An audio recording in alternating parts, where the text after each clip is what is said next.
아멘. 네, 은혜로운 찬양 하나님께서 기뻐 받으실 줄로 믿습니다. 할렐루야.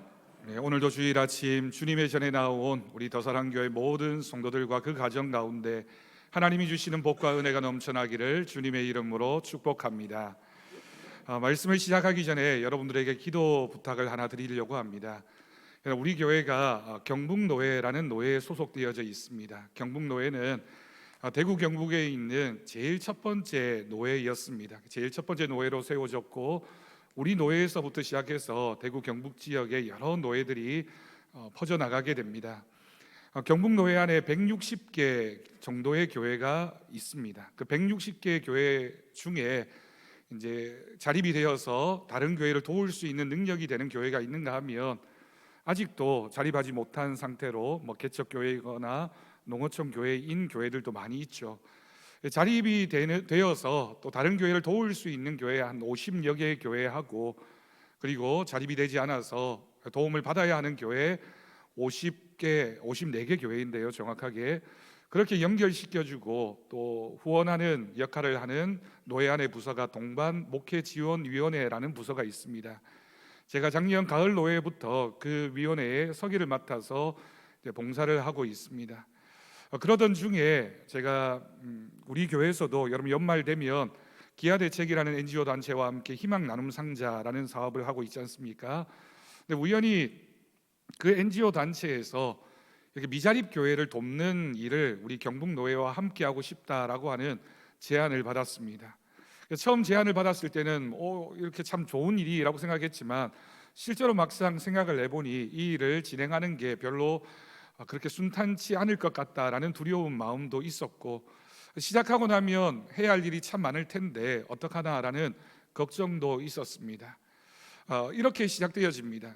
우리가 지원하는 교회 50여 개 교회에서 후원하는 금액이 한 달에 한 3천만 원 정도 됩니다. 1년으로 하면 한 3억 6천만 원 정도가 되겠죠. 그 후원금을 받아서 우리 노회 안에 자립하지 못한 교회들에게 이렇게 분배를 해서 돕게 됩니다. 그런 교회들 중에는 도시에 있는 개척 교회들도 있지만 우리 노회가 대구 지역에 있는 교회들만이 아니라 군이나 칠곡이나 또는 외관이나 이런 지역에 있는 시골 농어촌 교회들도 많이 있기 때문에 그런 교회들, 미자립 교회들을 이제 돕는 그런 역할들을 이 위원회에서 하고 있습니다. 그래서 예를 들어서 한 100만 원 정도의 후원을 받게 되면 이 NGO 단체에서 50만 원 정도를 더 보태서 결국에는 지원받는 교회가 한 달에 한 1.5배 정도를 지원받을 수 있도록 우리 노회와 이 NGO 단체가 협약을 맺었습니다. 맺고 이제 행정적으로 이제 50개 교회로부터 신청하는 서류를 다 받고 있고요. 그리고 이제 54개 교회가 이 일에 다 찬성을 해서 이제 이 모든 일을 마무리해야 됩니다. 지금 현재 한 70-80% 정도 이제 진행이 되었는데 마지막 남은 게 이제 후원하는 교회들이 한 마음이 되어서 이 일에 적극적으로 참여해 주어야지만 이 일을 이루어갈 수 있습니다. 제가 단순하게 계산을 해보니까 1년에 그 자격이 안 되는 교회를 제외하고 3억 정도의 만약에 재정을 우리가 지원하고 있다면 1.5배면 1억 5천만 원 정도가 더 이제 펀드가 후원이 되어서 그 돈을 가지고 이제 미자립 교회들을 돕게 되는 일입니다.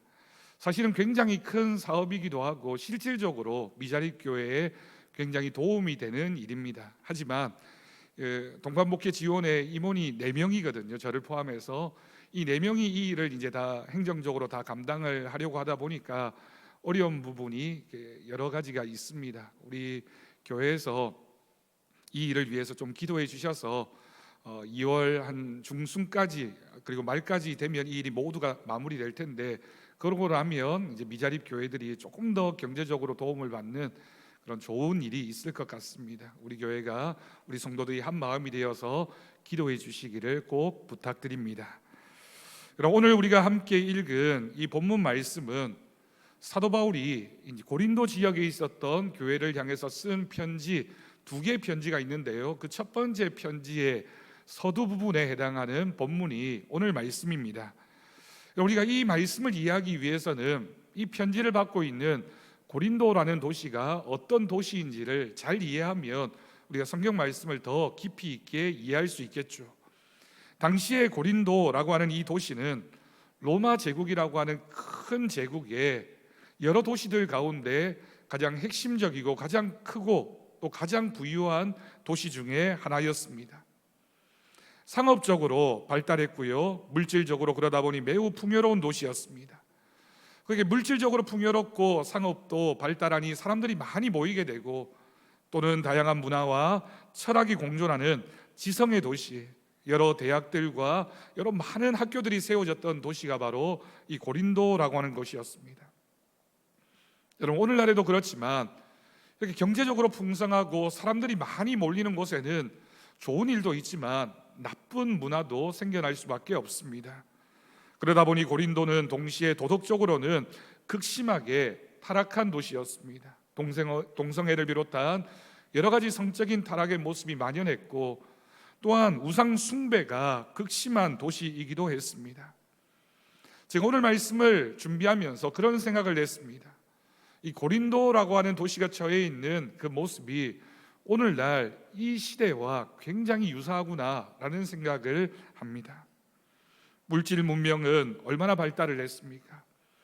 요즘 시대만큼 과거의 어떤 시대보다 풍요하고 많은 것을 누리며 살아가는 시대가 언제 있었습니까?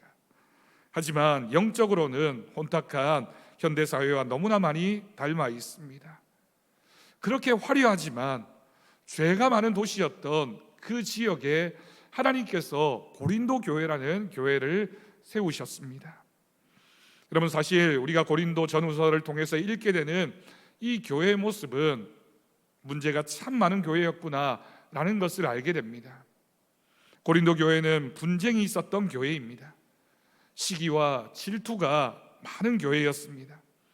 그리고 도덕적인 문제들도 많이 있었습니다. 그러다 보니 고린도 전후서의 곳곳에 사도 바울의 안타까운 마음과 또는 교훈과 질책의 표현들이 여러 번 등장하는 것을 보게 됩니다. 그런데 여러분, 놀랍게도 이렇게 쓰여진 고린도서의 가장 앞부분, 이 편지를 시작하고 있는 바울이 전혀 뜻밖의 여러 가지 말들로 인사하고 있습니다. 사도 바울은 편지의 서두에서 그들을 꾸짖기보다는 가장 먼저 그들을 향해 감사하고 있습니다. 하나님 앞에 감사하는 마음으로 이 편지가 시작됩니다. 여러분, 그들의 현재 모습이 완벽해서일까요? 그렇지 않습니다. 고린도 교회는 많은 문제가 있었고 많은 타락의 모습도 있었습니다. 하지만 사도 바울은 고백했습니다. 고린도 교회는 연약하고 부족한 모습도 많이 있지만 그들을 붙잡고 있는 하나님이 완전하시기 때문에 하나님을 바라보는 그 믿음으로 고린도 교회를 향해서 감사의 고백을 할 수 있었던 것입니다. 여러분, 오늘 우리는 이 본문을 통해서 험한 세상 속에서, 또한 타락한 문화 속에서 우리 교회가, 그리고 성도인 우리가 어떤 모습으로 서 있어야 하는지 하나님 말씀을 통해서 세 가지 교훈을 우리가 얻고자 합니다. 여러분, 첫 번째는 참된 교회는 하나님께서 풍족히 내려주신 은혜를 고백하고 깨닫고 감사하는 교회입니다. 오늘 본문 4절과 5절을 보십시오. 사도 바울이 고백합니다. 그리스도 예수 안에서 너희에게 주신 하나님의 은혜로 말미암아 내가 항상 너희를 위하여 항상 하나님께 감사한다. 그런데 그 감사하는 이유를 5절에서 이렇게 기록하고 있습니다. 이는 너희가 그 안에서 모든 일, 곧 모든 언변과 모든 지식에 풍족하기 때문이다. 여기에 기록되어진 말씀 가운데 이 풍족하다라고 하는 단어에 주목할 필요가 있습니다. 이 풍족하다라고 하는 이 원어의 헬라어 표현은 플루티조라고 하는 단어를 사용하게 됩니다. 이 플루티조라고 하는 단어의 원래 뜻은 부유하게 되다, 가득 채워지다 라는 뜻을 가지고 있습니다. 요즘식으로 얘기한다면, 여러분, 우리가 주유소에 가서 기름을 넣을 때 종종 만땅으로 채워주세요, 가득 넣어주세요 이렇게 표현하게 됩니다. 그러면 비어 있었던 그 주유통에 기름이 가득 채워지게 됩니다. 그렇게 가득 채워지는 것, 그것이 바로 풍족하다라고 하는 단어의 뜻입니다. 원래는 비어져 있었는데, 아무것도 없었는데 무엇인가로부터 공급되어진 것이 그 안을 가득 채우게 되었을 때 플루티조, 풍족하게 되었다라고 표현하는 것이죠. 고린도 교인들은 예수 그리스도를 믿음으로 말미암아 영적인 부요함을 얻었습니다. 그들은 말씀을 전하는 언병과 진리를 깨닫는 지식에 있어서 탁월한 은사들을 받았다라고 오늘 말씀은 기록하고 있습니다. 우리가 잘 알고 있는 것처럼 고린도 교회는 얼마나 많은 은사가 있었던 교회인지 모릅니다. 그렇게 많은 은사를 하나님으로부터 공급받았기 때문에 영적으로 굉장히 활발한 교회이기도 했고, 그런 은사 때문에 문제가 많은 교회이기도 했습니다. 근데 여러분, 이 말씀을 우리에게 한번 적용해 봅시다. 우리는 종종 내가 없는 것에 집중하며 불평할 때가 많습니다. 건강이 조금 부족해서 불평합니다. 때로는 넉넉하지 않은 물질 때문에 불평할 때가 있습니다. 자녀가 내 뜻대로 되지 않을 때 우리가 기도하면서 하나님을 향해 불평할 수 있습니다. 그러나 하나님의 말씀인 성경은 뭐라고 얘기합니까? 너희가 이미 하나님으로부터 풍족히 받았다라고 선포하고 있습니다. 우리가 몰라서이지, 우리가 깨닫지 못해서이지 하나님은 이미 우리에게 주시는 풍족한 은혜가 있다라고 하는 것입니다. 미국의 어느 시골 마을에 마르다라고 하는 이름을 가진 한 할머니가 있었습니다. 이 할머니는 평생을 가난하게 살았습니다. 낡은 오두막에서 근근히 생계를 이어가는 어려운 형편이었습니다. 어느 날 목사님이 그 집에 신방을 가셨습니다. 그런데 그 벽을 둘러보다가 그 벽에서 아주 낡고 오래된 종이 한 장이 액자에 걸려 있는 것을 보았습니다. 별로 대수롭지 않아 보이는 종이 한 장인데 왜 이 할머니가 그것을 액자에 걸어 놓았을까라고 생각을 하고는 자세히 들여다보았습니다. 그런데 거기에는 편지 한 장이 있었는데 그 편지의 내용이 심상치 않았습니다.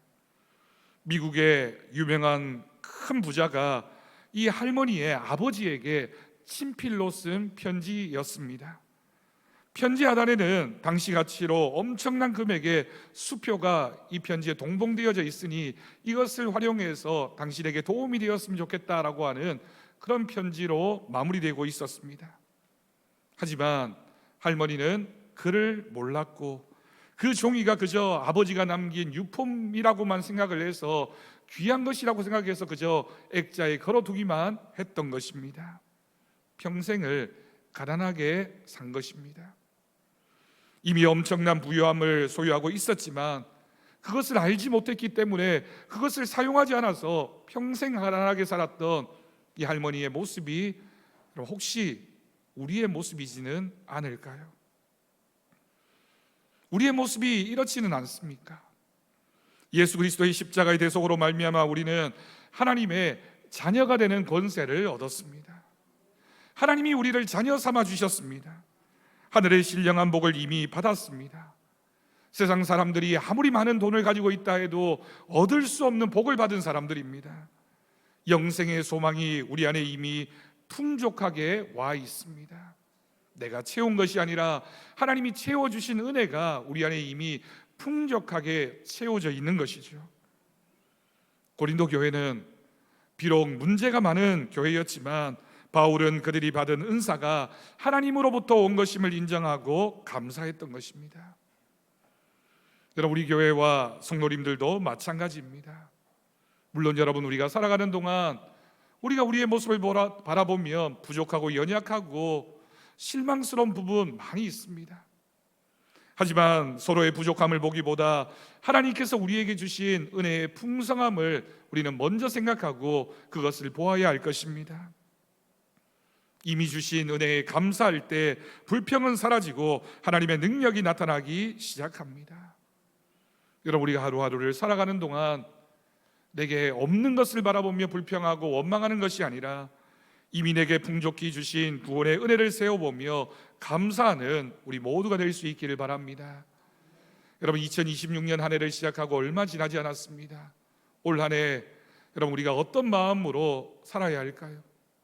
우리 안에 이미 하나님의 은혜가 풍족하게 채워졌음을 믿는다면 우리는 감사하기 시작해야 되고, 감사가 우리의 평생의 모습이 되어서 하나님이 주신 풍족한 은혜를 누리며 살아가는 우리들의 모습이 되기를 주님의 이름으로 축복합니다.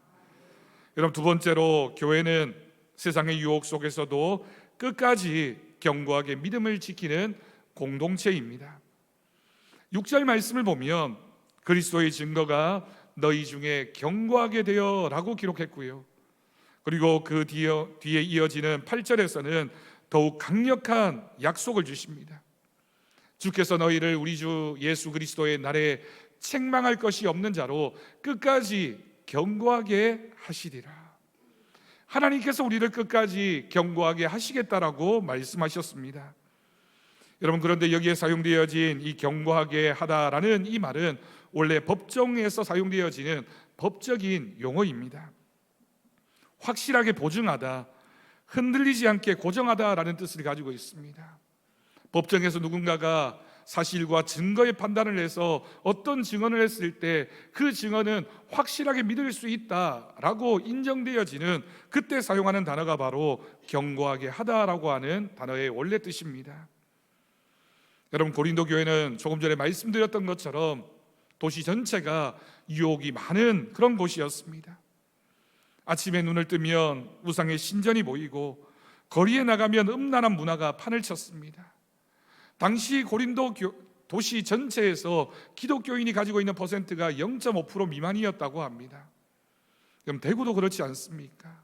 대구시 전체 인구 중에 기독교인이 작게는 5%에서 한 7% 정도 된다고 합니다. 우리가 사회에 나가보면 우리의 인간관계 속에서 우리가 100명의 사람을 만나면 그 중에 겨우 우리와 같은 신앙을 가진 사람이 5명, 6명 정도 있는 겁니다. 때로는 외로울 수 있고 다른 사람들의 손가락질을 당할 수 있고 왜 너만 그렇게 특별하게 사느냐라는 소리를 들을 수도 있습니다. 이런 환경에서 우리가 믿음을 지키며 그리스도인답게 산다, 성도답게 산다라고 하는 것은 계란으로 바위를 치는 것처럼 연약해 보일 수 있습니다. 하지만 그럼 바울은 선포합니다. 너희가 너희 힘으로 버티는 것이 아니다. 주께서 너희를 견고하게 하시리라는 것입니다. 그럼 내 힘과 노력으로 내가 버티고 내 신앙을 지키는 것이 아니라 내 안에 계신 하나님께서 우리를 견고하게 하셔서 우리를 끝까지 견고하게 지켜가시는 하나님의 은혜를 바라보라고 사도 바울은 그렇게 선언했습니다. 여러분, 이것이 바로 우리의 소망입니다. 여러분, 신앙생활을 이렇게 생각해야 됩니다. 우리의 신앙생활은 내 의지로 시작해서 내 노력으로 끝나는 것이 아닙니다. 내가 굳게 마음을 먹었다고 해서 노력한다고 해서 우리가 정말 좋은 신앙인이 되는 것은 아닐 수 있습니다. 하나님의 부르심으로 시작해서 하나님의 붙드심으로 완성되어지는 것이 신앙입니다. 내가 시작한 것도 아닙니다. 하나님이 부르셨습니다. 내가 완성해 가는 것이 아니라 하나님이 끝까지 우리를 견고하게 붙들고 계시기 때문에 우리는 주님의 날까지 세워져 가는 것입니다. 오늘 말씀을 보면 그리스도의 날이라고 표현합니다. 주님이 다시 오시는 그 날까지 우리는 수많은 영적인 전쟁을 치르겠죠. 우리를 유혹하고 우리를 넘어뜨리게 만들고 우리를 힘들게 만드는 외부적인, 아니 우리 마음속에 있는 여러 가지 어려움들이 우리를 끊임없이 흔들어 댈 것입니다. 때로는 넘어질 때도 있고 믿음이 식어질 때도 있습니다. 그러나 여러분, 우리를 포기하지 않으시는 하나님의 열심이 우리를 다시 견고하게 세워가실 것입니다. 그러려면 우리는 하나님 곁에 있어야 합니다. 우리가 하나님 곁에 있기만 하면 내가 나를 세워가는 것이 아니라 하나님이 능하신 오른손으로 우리를 붙잡으셔서 하나님이 세워가십니다. 나는 주춤할 때가 있고 나는 멈추어 설 때가 있고 나는 포기하고 싶을 때가 있지만 하나님이 우리를 붙잡고 계심을 기억하고 믿으며 하나님 앞에서 그 믿음을 우리는 세워가야 하겠습니다. 1968년 멕시코 올림픽이 있었습니다. 마지막 날 마라톤 경기 때에 있었던 일입니다. 경기가 시작되고 선수들이 이미 결승선을 통과했고 시상식까지 모두 마친 그런 시간이었습니다. 관중들도 대부분 경기장을 빠져나가고 조명이 하나둘 꺼져갈 무렵 경기장 입구로 한 선수가 털레털레 절룩거리면서 들어왔습니다.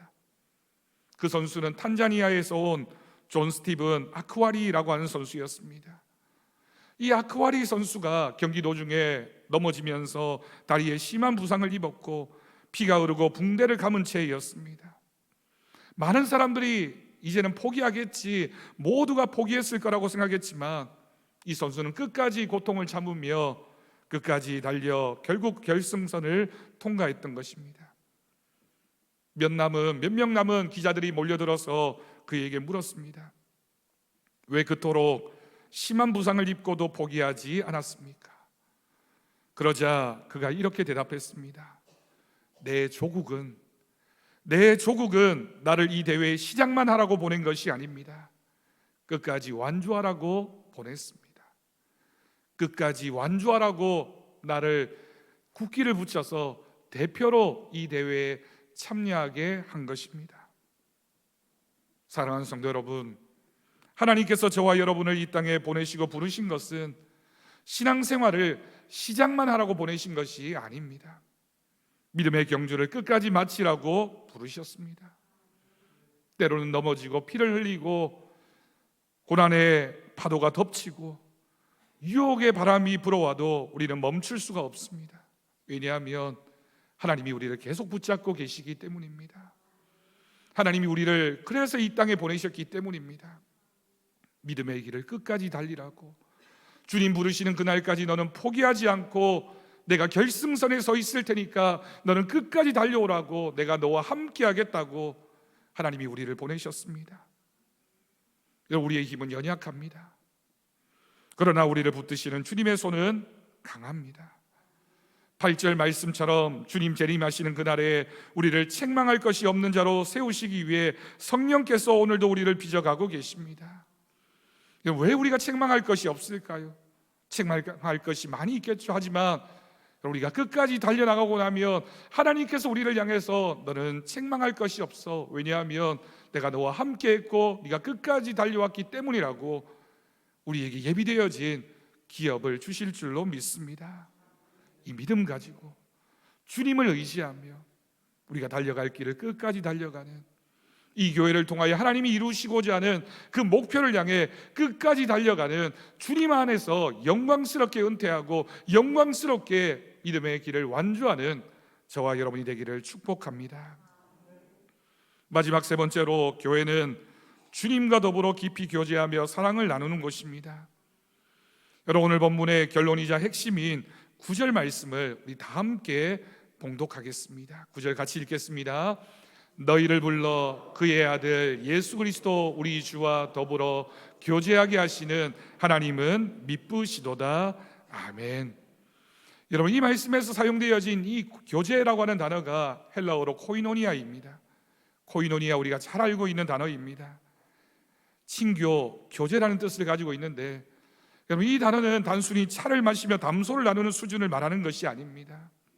나눈다, 친교한다, 교제한다. 그럼 무엇을 우리가 나누고 무엇을 교제할까요? 생명을 나누고 마음을 나누며 운명을 같이 하는 깊은 연합을 의미하는 단어가 바로 이 코이노니아라고 하는 단어입니다. 기독교 신앙의 핵심은 종교 의식이 아니라 관계입니다. 하나님께서 우리를 부르실 때 일꾼으로 부르시기 전에 당신의 아들 예수 그리스도의 친구이자 신부로 부르셨습니다. 많은 성도님이 교회에서 일을 하느라 지칩니다. 봉사도 중요하고 헌신도 중요합니다. 우리에게 맡겨진 사역이 있고 직분이 있으니 우리가 그 일을 감당하는 것 중요하죠. 하지만 여러분, 그 모든 일을 감당하기 위해서, 감당하기 전에 해야 할 일이 있습니다. 그것은 바로 주님과의 사귐입니다. 주님과의 교제가 메마르면 신앙은 형식이 될 수밖에 없습니다. 때로는 기도가 부담이 되고 노동이 되고 예배는 지루한 의무가 될 수밖에 없습니다.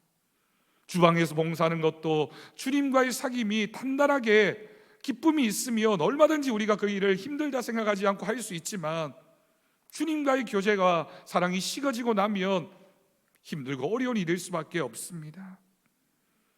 우리가 주님과의 사랑이 회복되고 나면 주님이 지셨던 그 십자가를 우리가 지는 것도 우리에게 기쁨이 되고 영광이 될 줄로 믿습니다. 하나님은 신실하신 분이십니다. 이런 미쁘시다라고 하는 단어가 바로 신실하다라고 하는 단어와 동일합니다. 우리를 이 영광스러운 교제의 자리로 날마다 초대하고 계십니다. 어느 노부부의 이야기입니다. 남편이 알츠하이머 치매에 걸려서 기억을 잃어갔습니다. 나중에는 심해져서 아내조차 알아보지 못하고 결국 요양병원에 입원하게 되었습니다. 그런데 아내는 매일 같은 시간에 병원을 찾아가 남편 곁에 앉아 이야기를 해주고 손을 잡아주었습니다. 그 모습이 너무 애틋해서 어느 날 간호사가 이 할머니에게 물었습니다. 할머니, 할아버지는 이제 할머니를 전혀 알아보지 못하시잖아요. 그런데도 왜 이렇게 매일 힘들게 찾아오세요? 그러자 할머니가 온화한 미소를 지으며 대답합니다. 맞아요. 저 사람은 나를 이제 알아보지 못합니다. 하지만 나는 아직 그 사람이 누구인지 알아요. 그리고 그 사람이 내 곁에 있어 주는 것만으로도 나는 행복합니다. 여러분, 이것이 바로 사랑의 교제입니다. 상대방의 조건이나 반응을 생각하고 사랑하는 그 사랑은 누구나 할 수 있는 사랑입니다. 하지만 여러분, 성령이 말하는 교회 안에서 신앙인이 가져야 하는 사랑은 환경과 조건을 뛰어넘는 사랑입니다. 그 존재 자체를 사랑하고 함께하는 것입니다. 그런데 여러분, 인간에게 이 사랑이 가능한 것입니까? 불가능해 보입니다. 하지만 하나님의 사랑은 이렇게 우리를 사랑하시는 사랑입니다. 우리가 때로는 하나님을 잊어버리고 세상에 취해 주님을 알아보지 못하는 것처럼 살 때도 신실하신 하나님은 어김없이 매일매일 매 순간 우리를 찾아오십니다. 말씀으로 찾아오시고 기도로 찾아오시고 때로는 환경을 통해 우리에게 말을 거십니다. 내가 사랑하는 사람아, 나와 함께 가자. 내가 너를 잊지 않고 있다. 너는 나를 잊어버렸는지 몰라도 나는 너를 잊지 않고 있으니 나에게로 돌아오라고 하나님은 끊임없이 우리를 향해 말씀을 건네시면서 우리의 손을 잡아주시는 분이십니다. 여러분, 교회는 이런 주님의 음성을 듣는 곳입니다. 우리가 살아가는 세상 속에서 듣게 되는 소란스러운 그 세상의 소리를 뒤로하고 주님과 깊은 영적 사귐을 나누는 곳이 교회이고, 우리가 예배 시간에 앉아 있는 이유는 이 예배를 통하여 하나님의 그 음성을 들어야 되고, 그 음성을 들으면서 다시 하나님과의 사랑을 회복하는 은혜를 누리게 되는 것, 그것이 바로 우리를 이곳에 부르신 하나님의 사랑인 줄로 믿습니다. 그래서 여러분의 기도가 독백이 아니라 대화가 되기를 바랍니다. 여러분의 찬양이 그저 노래가 아니라 하나님을 향한 신앙의 고백이 되기를 축복합니다. 예수 그리스도와 더불어 먹고 마시는 영적인 풍성한 교제가 우리 교회 안에, 우리의 가정 안에 있어야 하지 않겠습니까? 여러분, 우리가 다른 곳에 가면 더 맛있는 식사, 더 고급의 식사를 할 수 있지만 주일 예배를 마치고 식당에서 성도들이 함께 더불어 먹는 그 식사가 우리에게 얼마나 기쁨을 주고 만족을 줍니까? 그곳에 하나님이 함께 하시고 하나님께서 우리를 한 형제 자매로 부르셔서 그 식탁에 둘러앉아 함께 식사를 하면서 교제하면서 하나님의 사랑을 깨닫게 하기 때문입니다. 그 사랑과 은혜가 끊임없이 우리 안에서 살아있을 수 있기를 바랍니다. 사랑하는 성도 여러분, 말씀을 맺겠습니다. 세상은 여전히 혼란스럽고 우리의 삶에는 여전히 고단한 문제들이 있습니다. 그러나 여러분, 오늘 말씀은 하나님은 미쁘시다, 하나님은 신실하시다라고 기록합니다. 9절의 말씀처럼 변함이 없으신 하나님께서 우리를 붙들고 계십니다. 이번 한 주간도, 올 한 해도, 아니 우리의 평생에 우리가 세상 속에서 살아갈 때 하나님이 주시는 풍족한 은혜에 감사하며 흔들리지 않는 믿음을 가지고 주님과 동행하며 승리하는 우리 모두가 되기를 주님의 이름으로 축원합니다. 기도하겠습니다. 좋으신 하나님 아버지, 은혜를 감사합니다. 죄악 많은 고린도와 같은 세상 속에서 우리를 불러주시고 거룩한 성도라 칭하여 주시니 감사합니다. 우리에게 이미 주신 언병과 지식과 모든 은사가 풍족함을 깨닫게 하여 주옵소서.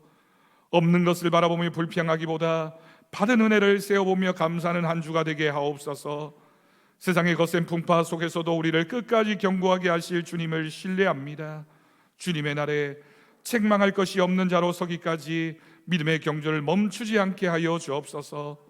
무엇보다 우리 주 예수 그리스도와 날마다 깊이 교제하며 주님의 마음을 시원케 해드리는 우리 교회가 되게 하여 주옵소서.